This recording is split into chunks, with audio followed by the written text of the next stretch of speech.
नाही, दुर्दैवाची बाब आहे की महाराष्ट्र 21व्या शतकामध्ये प्रगतिशील राज्य म्हणून घेऊन याच्याकडे पाहिलं जातं.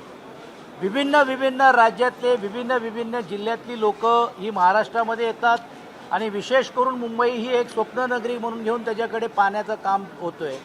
असं असताना देखील महाराष्ट्रामध्ये आणि विशेषतः मुंबईमध्ये गेल्या 32 दिवसामध्ये 36 दिवसामध्ये 82 मुलं आणि मुली हे दुर्दैवाने बेपत्ता झालेले आहेत. आणि हे मुंबईमध्येच नाही आहे, सर्वसाधारणपणे राज्यामध्ये जर तुम्ही बघितलं असेल तर ज्या जिल्ह्यामध्ये तालुक्यामध्ये राज्याचे मुख्यमंत्री येतात त्या नागपूरमध्ये अशाच प्रकारे मुलं आणि मुलींचा एक रॅकेट आंतरराष्ट्रीय स्तरावरती पकडलं गेलं आणि तब्बल 2 लाख रुपयामध्ये हे मुलं आणि मुली विकले. एका राजस्थानच्या कॉन्ट्रॅक्टरला गेलं किंवा दलाल करणाऱ्या माणसाला आणि त्यांनी परदेशाशी लिंक असलेलं ह्याच्यातली एक यंत्रणा मिळाली.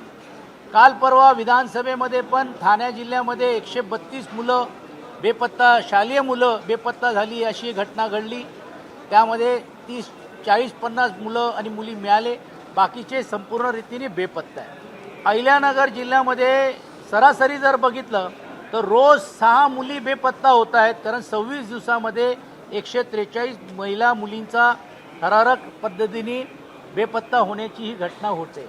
हे बेपत्ता असेच होत नाही आहे, यामागे एक मोठी टोळी सक्रिय आहे की जे या मुलं आणि मुलींना मोठ्या प्रमाणावरती विकतायत. काही छोट्या मुलं आणि मुलींना भीक मागण्यास भाग पाडतायत, काहींना क्रिमिनल ॲक्टिव्हिटीजमध्ये वापरण्याचं आणि ट्रेनिंग देण्याचं काम करतायत. हे राज्यामध्ये आणि आंतरराष्ट्रीय स्तरावरती पण देखील ही टोळी सक्रिय झालेली आहे.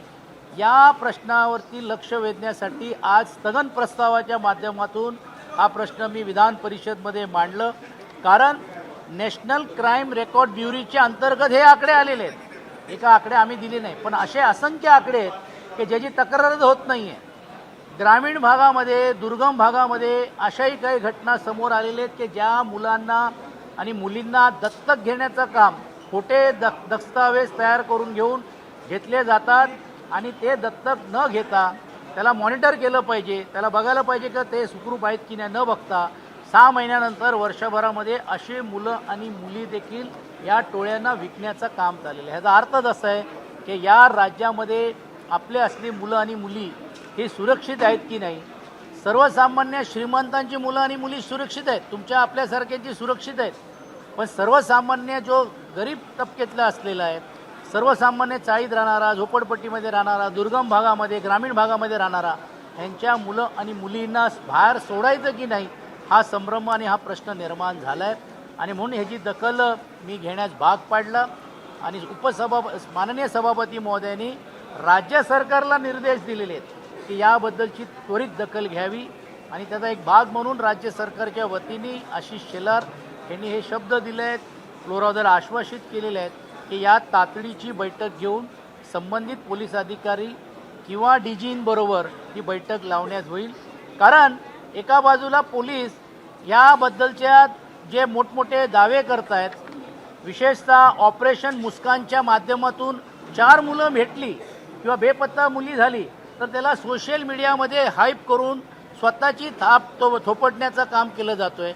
परंतु आपण निवळ NCRBचे रिपोर्ट्स बघितलेत किंवा आकडे बघितले, त्यात खूप मोठ्या प्रमाणावरती तफावत दिसते. आणि म्हणून याची दखल घेण्यास आम्ही सरकारला भाग पाडला आणि त्याच्यातली एक बैठक पण लावण्याचं त्यांनी आश्वासित केलेलं आहे. पण हे जरी असेल तरी देखील या राज्यामध्ये मुलं आणि मुली ही दुर्दैवाने सुरक्षित नाही आहे, अशातला प्रश्न देखील आज आम्ही स्थगनाच्या माध्यमातून मांडण्याचं काम आम्ही केलेलं आहे.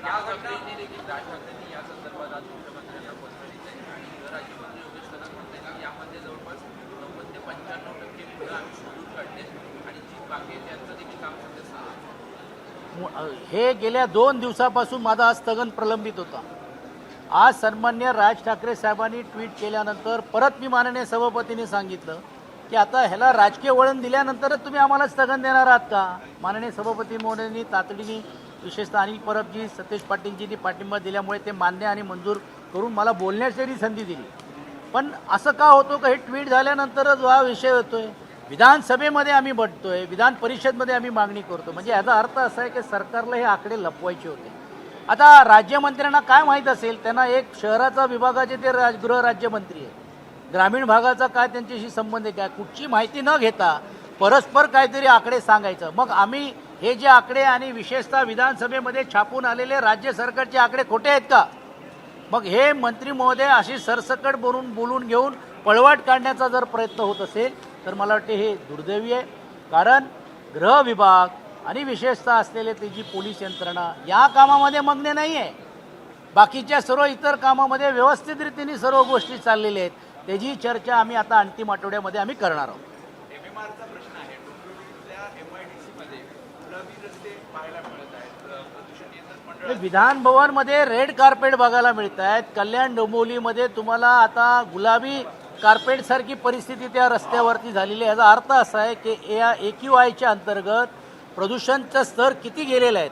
आणि हे आज नाही, तिकडच्या ज्या असलेल्या वेस्ट असलेल्या इंडस्ट्रीज किंवा पर्यावरणयुक्त त्या इंडस्ट्रीमध्ये STP लावावी ही गेल्या अनेक वर्षापासून डोंबिवलीची ही मागणी होती. कारण केमिकल झोन हा केल्यामुळे तिकडचं पूर्ण वातावरण दूषित झालेलं आहे. सरकारने याच्यात तातडीने लक्ष घातलं पाहिजे.